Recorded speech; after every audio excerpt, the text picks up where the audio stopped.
ఈరోజు నేను మీకు ట్రేకియోస్టమీ అనే ఒక చిన్న ప్రొసీజర్ గురించి చూపించబోతున్నాను.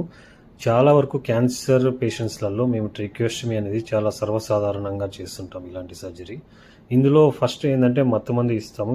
తర్వాత వచ్చి చిన్న ఇన్సిషన్ పెట్టేసి ఒక ట్రేకియోస్టమీ ట్యూబ్‌ననేది అంటే ఎవరైతే శ్వాస పీల్చుకోలేకుండా ఉంటారో, ఇబ్బంది ఉంటుందో అలాంటి పేషెంట్స్‌లో డైరెక్ట్‌గా శ్వాస ఇవ్వడానికి గొంతు దగ్గర నుంచి ఒక చిన్న పైప్ అనేది పెట్టేస్తాము.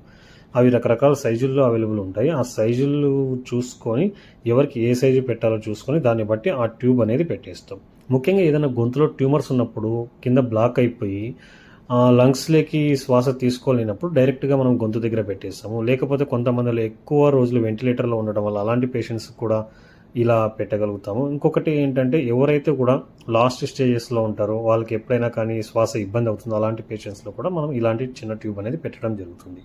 ఇదంతా కూడా జస్ట్ లోకల్ అనస్థీషియా అంటే ఎటువంటి మత్తుమందు పేషెంట్‌కి ఓన్లీ అక్కడ మాత్రమే మనం చేసే దగ్గర మాత్రమే మత్తుమందు ఇచ్చి చేయడం జరుగుతుంది.